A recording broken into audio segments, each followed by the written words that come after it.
Olá, seja muito bem-vindo e bem-vinda a mais uma live do PDR, o Por Dentro dos Resultados. Para quem não conhece, o PDR é um projeto do Infomoney que convida CEOs, CFOs e diretores de empresas de capital aberto no Brasil e no exterior para comentarem os resultados dessas empresas e as expectativas de negócios. Nessa temporada, estamos falando sobre o quarto trimestre de 2021, o acumulado do ano passado, bem como o que esperar de 2022. Meu nome é Giovana Suto, eu sou repórter do Infomoney e vou conduzir esse bate-papo com a Eletromídia.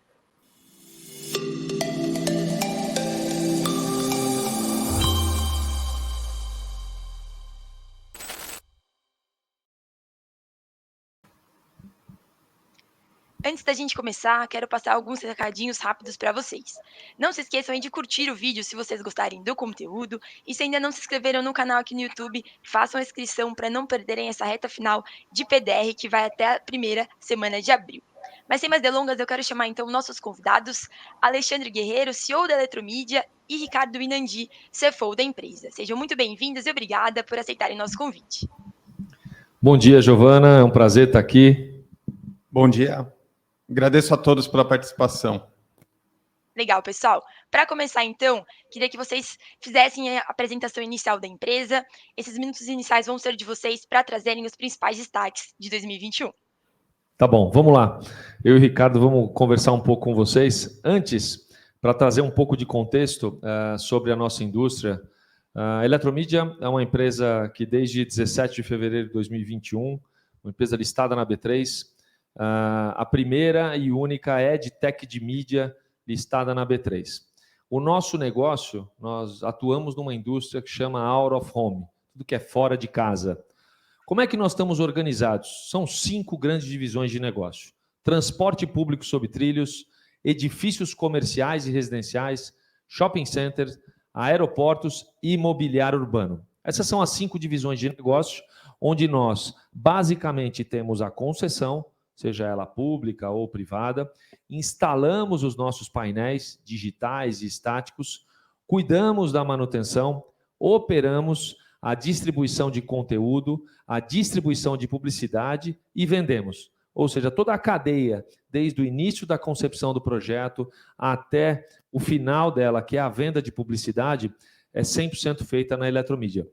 A Eletromídia hoje é a principal empresa de Out of Home no Brasil, com uma plataforma de mais de 60 mil faces, predominantemente digitais, ou seja, a gente hoje, números atualizando todos os dias, mas são mais de 40 mil telas, todas controladas desde o nosso headquarter aqui em São Paulo. Nossa presença é uma presença nacional, são 78 cidades em 17 estados, mais o Distrito Federal, com diferentes mix de meios por mercado. Para aterrizar um pouco esse nosso negócio, eu vou mostrar um pouco para vocês como que aconteceu a nossa história, pegando um recorte de tempo pós-IPO. Em 17 de fevereiro, o nosso IPO na B3, e de lá para cá, a gente tem sido muito disciplinado na nossa tese e na execução do que, de fato, nós prometemos para o mercado investidor quando do roadshow. Em março de 2021, nós conquistamos a operação de mídia digital do aeroporto de Congonhas, todo o sistema de controles de voo e portões de embarque. Hoje, a gente faz a manutenção, a operação e a comercialização desses ativos. Em junho de 2021, demos o início a um projeto que chama Trilhos Verdes. E aí, para ancorar um pouco mais, nós temos 3 pilares de crescimento na Eletromídia. O primeiro deles é a expansão do core, onde a gente busca ampliação de inventário em várias cidades. O segundo deles é tecnologia. Como que a gente pode escalar e desenvolver a nossa indústria através da tecnologia. E o terceiro, negócios adicionais.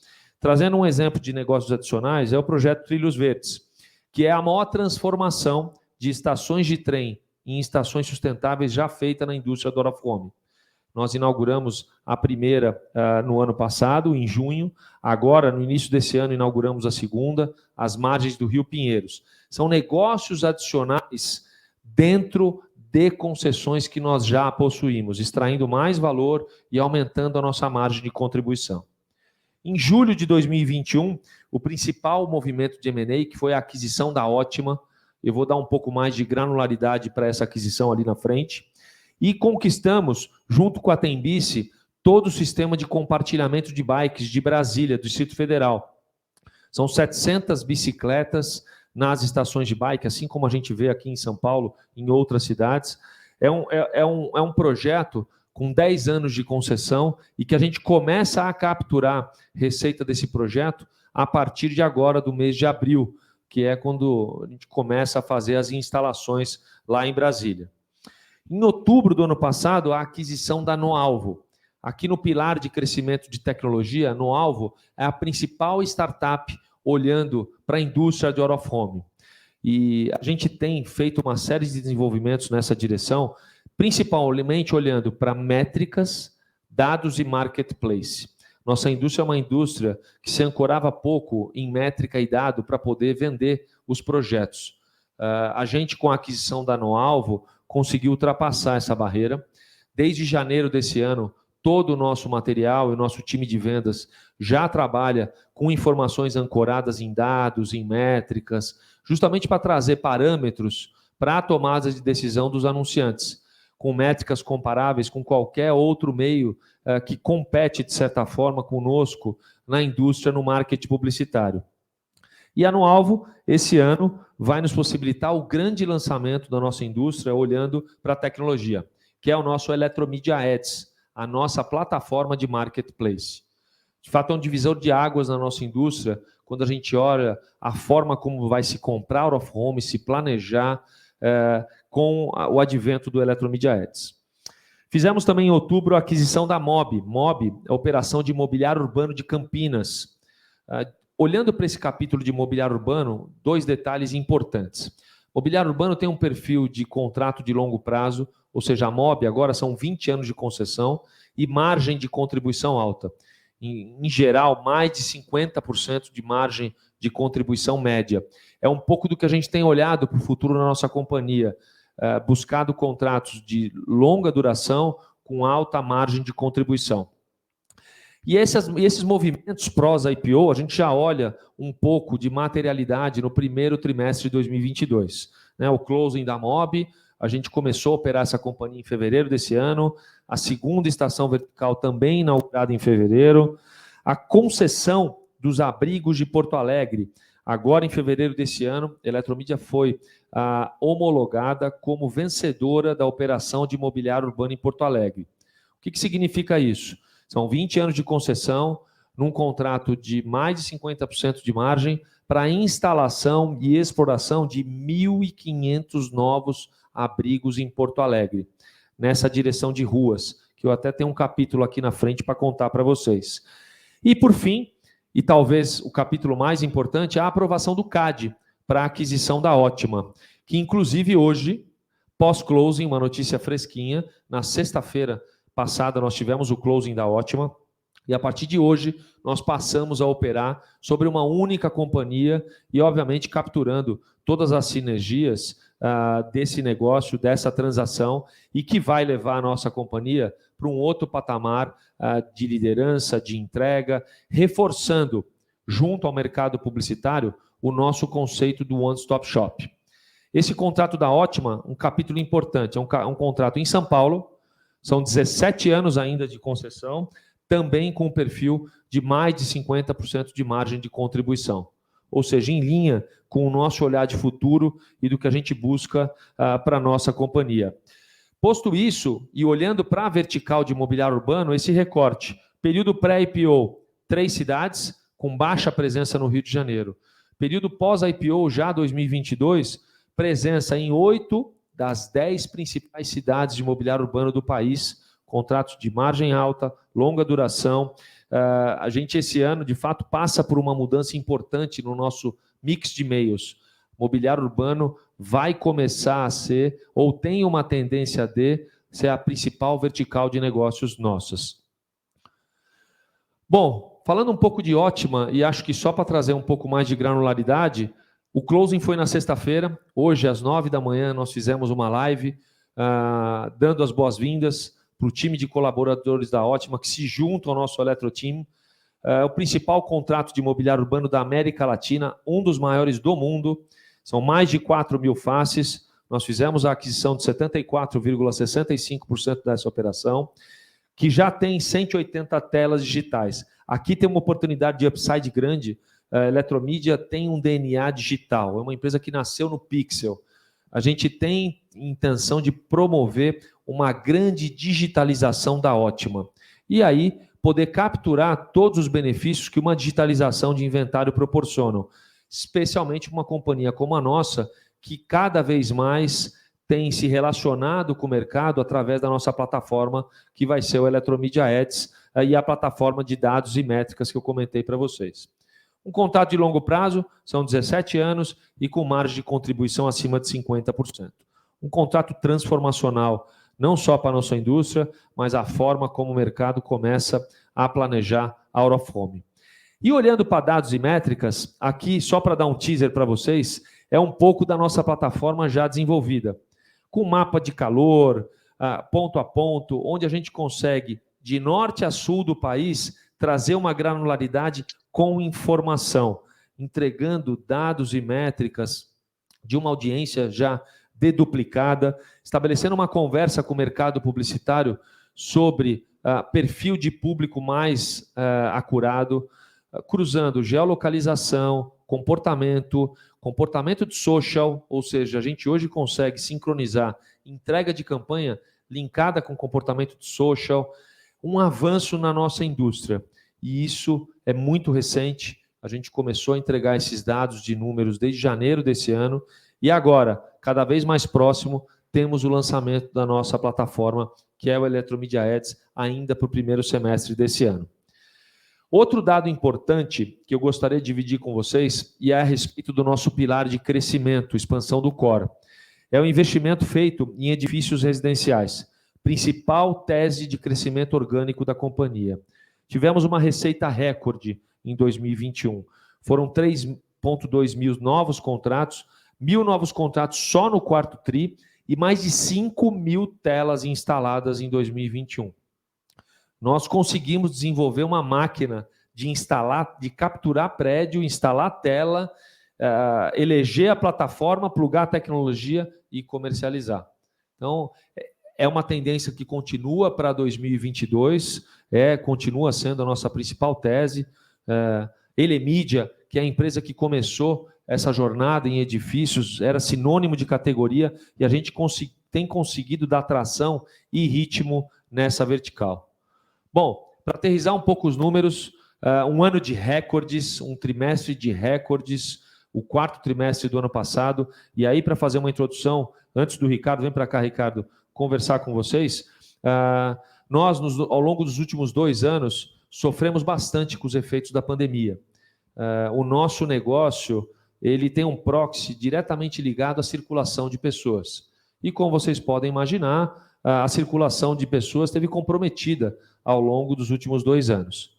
No final do ano passado, nós percebemos uma volta à vida normal, ainda sob os efeitos do Omicron, né? 2 importantes modais, por exemplo, como edifícios comerciais e o turismo corporativo, ainda muito fracos em relação a períodos pré-pandêmicos, mas, de fato, tivemos um trimestre de recorde. Ricardo vai dividir o número com vocês. Mais do que um número de recorde, o que carrega por trás essa mensagem. Primeiro, de um mercado extremamente preparado para poder voltar a investir na nossa indústria. A nossa indústria tem um poder de recuperação muito rápido. O out of home é uma ferramenta poderosa para se baixar custo de aquisição. E na pandemia, as principais marcas fizeram deep diving no digital. E, de fato, esse custo de aquisição ele ficou cada vez mais caro. Esse é o primeiro ponto. E o segundo ponto reforça a nossa tese do conceito de one-stop shop. A Eletromidia hoje conseguiu construir uma plataforma com uma solução integrada na jornada do consumidor que já é percebida pelo mercado. Ricardo vai dividir um pouco os números com vocês do que a gente está falando. Perfeito, Guerreiro, obrigado. Vou passar rapidamente pelos destaques dos principais indicadores financeiros. Como o Guerreiro comentou, com a retomada da audiência que a gente teve no quarto trimestre, pela flexibilização das medidas de restrição de circulação de pessoas, somado a todas as ações e investimentos que a gente fez para crescimento de inventário, digitalização e também tecnologia, que reforçou essa posição de liderança que a companhia já tem desde 2020, a gente teve um desempenho recorde histórico no quarto trimestre. Então, primeiro, a gente chegou no final do ano com 61 mil telas totais, sendo 6 mil novas telas instaladas ao longo de 2021. Foi um crescimento de 11% da rede.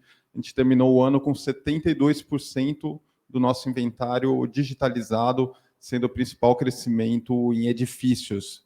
Dessas 6 mil telas, 5,3 mil a gente investiu no segmento de edifícios, sendo residenciais um segmento relativamente novo, com um addressable market muito grande ainda.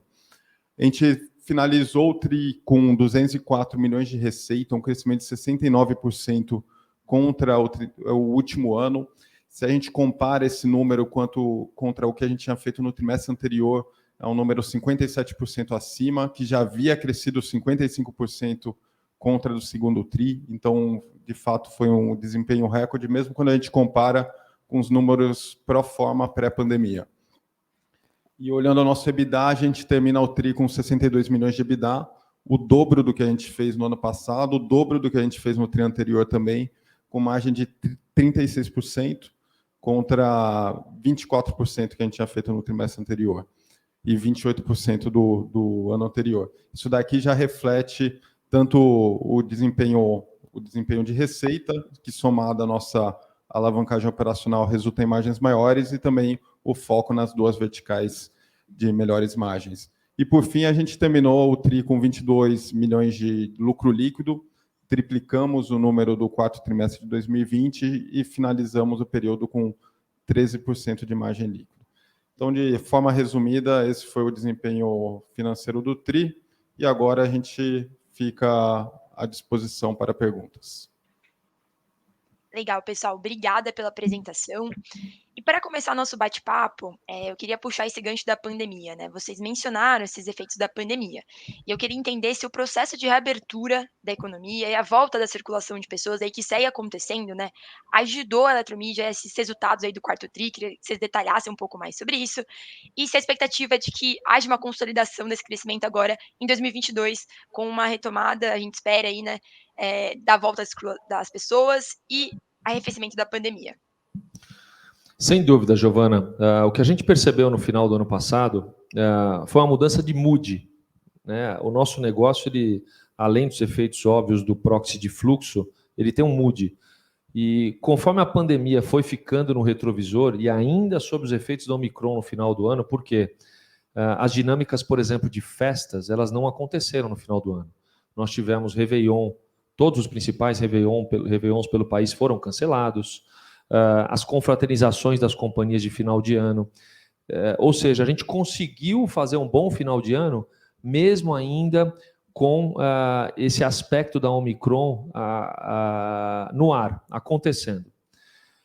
Existem algumas verticais, como eu disse, como edifícios comerciais e transporte e o turismo corporativo, onde a gente percebeu que tiveram mais dificuldade para poder trazer receita no último trimestre do ano. Porém, as outras verticais tiveram um desempenho tão positivo que resultaram nesses números que o Ricardo trouxe de recorde em níveis pré-pandêmicos.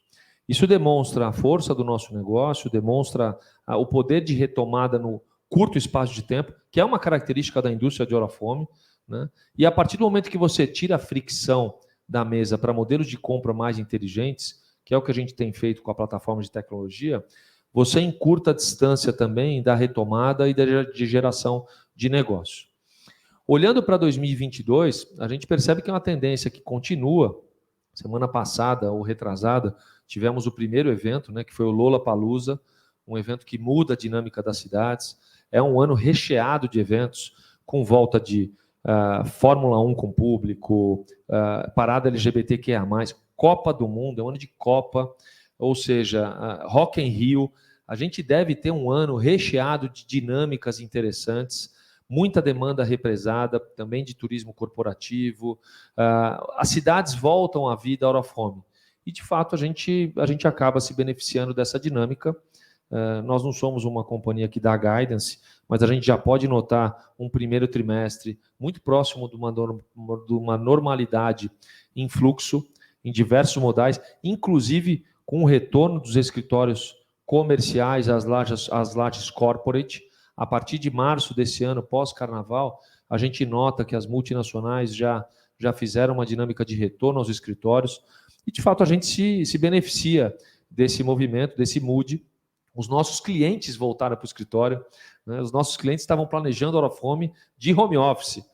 Tinha aí um desafio natural da indústria. Então, de fato, estamos bem animados com o retorno e tem tudo para ser um ano de recordes da nossa indústria. E só complementando com o Guerreiro aqui, eu diria que a retomada da audiência no quarto tri não ajudou, mas passou a atrapalhar um pouco menos, né? A gente ainda foi um trimestre 23% abaixo da audiência normalizada, mas com esse novo mood, com essa quantidade de pessoas na rua nos ativos, a gente já consegue demonstrar o efeito que a nossa rede, que uma empresa líder tem dentro do setor. E 2022 vai ser um ano que, em grandes partes, a gente está com a expectativa que seja normalizado na maioria dos segmentos. Quando a gente compara com 21, que teve um primeiro semestre muito afetado, isso nos leva a uma visão muito otimista ao longo do ano, principalmente de retomada de fluxo e de retomada também de investimento no segmento. Boa. Ainda nesse aspecto mais macro, né, queria que vocês comentassem quais foram os riscos que vocês mapearam para esse ano, né? Como vocês comentaram, a gente tem um arrefecimento da pandemia e mais eventos, né, a vida social voltando. Por outro lado, a pandemia ainda está acontecendo e a gente tem eleições, por exemplo, nesse ano. Vocês acham que tem algum risco de perda de cliente devido a esse cenário macro? Como que isso pode impactar o negócio de vocês em 2022? Bom ponto. Geralmente, a gente convive com o ano eleitoral a cada 2 anos, né? E mais especificamente com a agenda de ano de eleição presidencial a cada 4. Altera pouco a nossa dinâmica, porque, de fato, a nossa indústria tem pouca participação, primeiro, em receitas advindas do governo. Nosso negócio ele tem uma participação muito baixa de receitas de governo, e quando a gente olha, majoritariamente, a gente está falando de bancos que divulgam produtos e menos comunicação do governo como um todo. Segundo ponto é que a volta à vida, e a gente sempre tem olhado um pouco para fora, de certa forma, para nos inspirar ou antecipar etapas, lá fora vem voltando com maior força. Então, a gente acha que, de fato, o Covid ficou no retrovisor. As marcas hoje, e olhando para os principais clientes nossos, nenhuma delas, e nenhuma mesmo, tem trazido para a mesa alguma sinalização de dúvida sobre o nosso negócio por conta de efeitos de pandemia futuros. Então, isso nos faz crer que a gente deve ter um ano de normalidade, pelo contrário, um ano de oportunidade, porque existe uma concentração grande de eventos que mudam e trazem um investimento importante para a nossa indústria, como eu citei, né? Copa do Mundo, Rock in Rio, as paradas. Existe uma demanda represada de 2 anos sem ter eventos. Então, esse ano, acho que o desafio é equilibrar todos os eventos que todas as empresas querem promover ao longo do ano. E, de fato, a nossa indústria se beneficia muito. A gente procurou, nesse período de pandemia, Giovana, fazer a lição de casa, para estar muito pronto e muito preparado com uma companhia organizada, especialmente na plataforma de tecnologia, para que a gente pudesse dar escala e acompanhar essa volta acelerada da nossa indústria, com treinamento de equipe, com desenvolvimento de métricas e dados. De fato, a gente conseguiu capturar muito valor, no momento onde a gente capturava menos receita.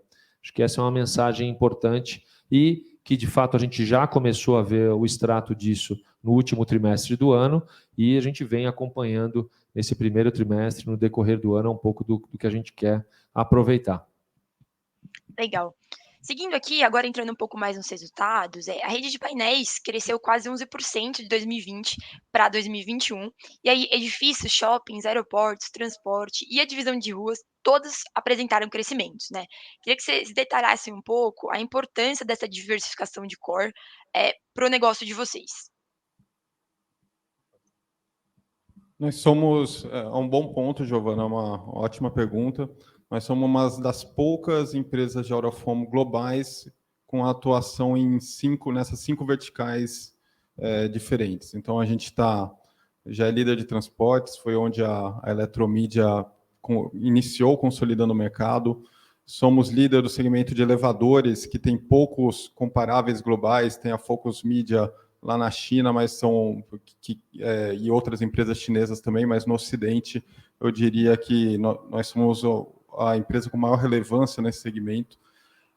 Somos o líder também dentro de shoppings, com mais de 100 shoppings, e além disso, a gente também está em imobiliário urbano, crescendo, como o Guerreiro colocou aqui inicialmente, uma vertical que a gente expandiu muito desde antes do IPO, e por último, em aeroportos. Então, são 5 verticais que pegam a audiência em 5 momentos diferentes, 5 moods diferentes, e uma prova de que isso ajuda a contrabalancear um pouco eventuais mudanças comportamentais ou riscos temporários do mercado. Foi o que a gente viveu na própria pandemia, onde muita gente migrou a verba para segmentos que foram menos impactados pela audiência. Uma empresa que concentra num único tipo de vertical poderia ter um problema maior nesse período, ou teve um problema um pouco maior. Então, de fato, as 5 verticais ajudam tanto a que a gente apoie o anunciante para que ele atinja os objetivos de marketing numa única companhia, fortalecendo a nossa posição como one-stop shop de fato, e além disso, a gente consegue pegar as pessoas com moods diferentes em vários momentos. E sobre o crescimento em 2021, instalamos 6.000 novas telas, como eu coloquei, investimos muito no segmento de edifícios residenciais, que foi um segmento que a gente iniciou em 2016, diferente do edifícios comerciais, que a gente já vinha instalando desde 2003, então é um segmento comparativamente novo, que ainda tem muitos prédios com uma audiência relevante na linha de corte comercial que a gente usa para instalar, então a gente ainda tem um mercado grande a capturar nesse segmento, então a gente instalou 5.3 mil telas nesse segmento, e é uma vertical que, de fato, tem desempenhado muito bem. Ela tem tido uma adoção cada vez maior pelos anunciantes. Aí, fora isso, a gente aumentou nossa atuação em imobiliário urbano, então foram 130 novas telas digitais instaladas em 2021. Então, totens digitais nas ruas do Rio e em Recife, ao longo do ano. É uma rede relevante também, quando se fala de imobiliário urbano. E, fora isso, ganhamos a concessão de Congonhas, instalando 85 novas telas, e digitalizamos nossa base de estações de trens aqui em São Paulo, que era um contrato novo que iniciou em 2020. E assim a gente chegou nas 6.000 telas. Para colaborar com o Ricardo, um dos nossos principais pilares de crescimento é a expansão do core. E quando a gente olha para a expansão do core, Giovana, existe um mar de oportunidades. Não só olhando para os nossos ativos e promovendo digitalização, que é o que a gente tem feito em algumas verticais, como a CPTM, do novo contrato, mas de novas concessões. E a gente tem acompanhado essa agenda de perto, tem sido feliz nas últimas e tem conquistado essas concessões. Existe ainda um pipeline importante de concessões para acontecer nos próximos 24 meses, que, de certa forma, acompanha a agenda de desenvolvimento das cidades. Então, qualquer plano diretor de uma grande capital tem, por sua vez, ali um plano de digitalização de inventário, de nova licitação de imobiliário urbano, e a gente tem acompanhado de estações de bike sharing, a gente tem acompanhado de perto essa dinâmica, e isso abre uma avenida importante de crescimento de novos mercados. E, por último, olhando para o lado estratégico, esse conceito no One Stop Shop, ele reforça para a gente o poder do que é a Network Effect. A gente, quando cria, como o Ricardo disse, presença nas 5 verticais de negócio, você cria um poder de network para o mercado que você começa a estabelecer uma conversa sobre audiência e não necessariamente sobre ponto. A Eletromídia hoje é a única companhia presente nas 5 verticais de negócio, sendo líder em 4 delas. Isso nos permite e nos dá a capacidade de ter uma oferta de audiência muito mais estruturada vis-à-vis as opções que tem no mercado. Então, acho que todos esses pontos convergem para um cenário cada vez mais sofisticado e estruturado da indústria de OH. Quando a gente olha para fora do Brasil, que esse fenômeno já aconteceu em alguns mercados, o mercado dobra, triplica de tamanho. Ou seja, um líder claro da indústria, o desenvolvimento de tecnologia e dados, digitalização de inventário, o mercado anunciante ele está muito pronto para poder investir de forma estruturada nessa vertical. Legal. Vocês destacaram na apresentação inicial e agora também, né, o segmento de mobiliário urbano. Eu queria entender se essa expansão de core ela é paralela entre todas as verticais ou se alguma vai ter algum foco especial em 2022.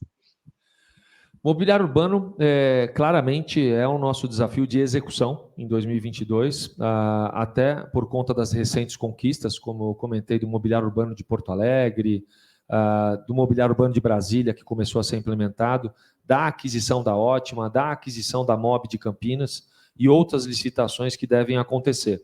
Então, isso nos aponta para uma direção de muita execução, digitalização de inventário, porque são operações grandes, né? Contratos de 20 anos, com uma relação muito próxima da cidade. Imagina que você instalar, mantém e operar os abrigos de ônibus de uma cidade, você tem uma relação e um poder de transformar as cidades importante, que é uma das crenças do nosso negócio, né? Trazer conforto para o usuário, trazer Wi-Fi, um carregador de celular. A gente começa a estabelecer uma relação diferente com o B2C também, com a população. Então, é uma oportunidade grande, mas um desafio grande de execução. A gente está muito disciplinado e empenhado em executar todas essas aquisições, essas conquistas e, obviamente, continuar monitorando. A gente tem aí um user of proceeds muito grande ainda, de ideias para tirar do papel, acompanhando a dinâmica das cidades e outras oportunidades que possam aparecer. Complementando com um ponto, de fato, a gente, em 2021, fez um investimento muito agressivo também na vertical de edifícios, foi, historicamente, o período com maior crescimento da rede. Em alguns trimestres, a gente instalava mais do que um ano completo anterior, e a gente continua também, em 2022 e para frente, com olho nessa vertical, investindo nesse crescimento da rede. Legal. Vocês tiveram um crescimento significativo em 2021, né, como vocês já explicaram. Eu queria que vocês comentassem como manter esse crescimento, né, nesse patamar, de forma sustentável daqui para frente. Continuar disciplinado. Eu acho que essa é a grande mensagem que a gente tem aqui ecoado para o time de management, para os demais colaboradores. Continuar disciplinado, executando, colocando em prática as nossas recentes conquistas e aquisições e investindo muito em tecnologia. Acho que a tecnologia ela veio não só para nos auxiliar na forma como nós vendemos, mas, sobretudo, para levar a nossa companhia para outro patamar. Aqui reside a grande oportunidade. Nós, de fato, estamos escrevendo algoritmo, estamos escrevendo a história da indústria, e essa é a parte interessante e desafiadora da história. Então, de fato, a gente continuar fazendo o que a gente vem fazendo ao longo dos últimos tempos e disciplinado na execução do que a gente tem no pipe de negócios para executar, de negócios para acompanhar e de tecnologia, a gente tem tudo para continuar mantendo taxas de crescimento extremamente altas quando a gente olha para níveis pré-pandêmicos. E é nessa direção que a gente está apontando a nossa companhia e trabalhando no dia a dia. E o segmento de out of home, que é o mercado que a gente está inserido dentro do segmento de publicidade, ele é um dos poucos que vem crescendo ano após ano de forma absoluta e também ganhando share. E quando você olha estudos como, por exemplo, da PwC, Entertainment Media Outlook, ele é um dos dois que continua ganhando share nos próximos anos. Isso, você compara o mercado brasileiro ainda com outros mercados que já teve um nível de consolidação maior, profissionalização e também investimento em tecnologia, que é o que a gente tem feito aqui, que é uma alavanca importante de crescimento para a empresa, tem tudo para ele ganhar cada vez mais representatividade dentro do mercado publicitário, migrar a verba não só de mercados atuais, como digital, mas também de mercados tradicionais, como TV fechada, entre outros. Então, o mercado em si também é uma das grandes alavancas aqui que nos leva a acreditar que o segmento ainda vai ter um crescimento importante nos próximos anos. Legal, vou avançar um pouquinho aqui para falar um pouco de aquisições, né. A Eletromidia fez aí 2 aquisições no quarto trimestre, como vocês mostraram, né, no Alvo e a Mobi. Eu queria que vocês explicassem como funcionam, as integrações de negócios com essas novas aquisições. Eu vou falar uma parte e o Ricardo completa. Desde 2013, se a gente olhar o nosso CAGR, foram diversas aquisições. E, de fato, a gente conseguiu desenvolver não só a capacidade de realizar essas aquisições ou conquistar concessões, mas, sobretudo, de integrar companhias com uma velocidade muito rápida, tirando fricção da mesa, que é o grande desafio num processo de integração. Então, nós passamos por diversas aquisições, como da Mobi, que são aquisições médias ao longo do tempo, olhando e entendendo estrutura, negócio, complementariedade, sinergia de pessoas, complementaridade de pessoas. A gente conseguiu montar uma estrutura muito competente para poder continuar com essa maquininha que a gente carinhosamente chama aqui de aquisições e concessões. Para as maiores, e aí a gente pode listar algumas, como Elemídia, em 2020, e a própria Ótima agora, que trazem um grau de complexidade um pouco maior, nós também desenvolvemos mecanismos para isso. E, de fato, Giovana, hoje a gente se sente muito mais confortável em fazer uma aquisição grande do que há anos atrás, porque é uma companhia mais estruturada, é uma companhia onde tecnologia permeia todas as áreas, e sempre quando você tem tecnologia para poder acelerar o processo e encurtar a distância do aprendizado, você tira a fricção da mesa. Então, a gente quase é plug and play. E eu vou te dar um exemplo clássico disso. Na sexta-feira, nós fizemos a aquisição da Ótima, que foi o closing, às 12 horas, no Pinheiro Neto, acho que era esse horário que nós estávamos lá. Hoje, às 11 da manhã, ou seja, acabando o nosso papo, nós vamos ter a primeira reunião de vendas com as equipes totalmente integradas. A fricção é muito baixa. No D+1, a gente já segue jogando, já segue operando. Já fizemos, ao longo dessas últimas semanas, treinamentos para ambas as equipes, contando um pouco de cada lado quais eram os desafios, do que vinha de Ótima, do que era de Eletromídia. Claro, tem uma curva de aprendizado importante, que é natural, mas a gente tira o máximo de fricção e encurta a distância do aprendizado. E isso faz toda a diferença. Outro ponto importante é a proximidade das lideranças. Toda a liderança da companhia fica muito próxima de todas as áreas num momento como esse. E isso facilita muito mais a interlocução, também tira a fricção da mesa. A gente pegou o jeito de integrar companhias e fazer aquisições. Então, a gente tem se beneficiado dessa tese, desse ciclo virtuoso, não só para essas que aconteceram, mas para as próximas que devem vir pela frente. Vou aproveitar o gancho então, né, que há mais aquisições aí, então, nos planos de curto prazo? Olha, a gente não costuma dar guidance, mas nós temos o dever fiduciário de estar avaliando e analisando todas as oportunidades de mercado. E M&A é um dos nossos pilares de crescimento do core. Então, nós sempre vamos estar olhando e enxergando oportunidades de M&A ou de concessões, como eu comentei, e o próprio crescimento orgânico. Então, de fato, a gente sempre tem olhado, é uma dinâmica nossa desde sempre e não vai mudar daqui para frente. Legal. Com essas aquisições, e aí provavelmente mais à vista, há risco da alavancagem sair do controle? Como vocês administram essa parte?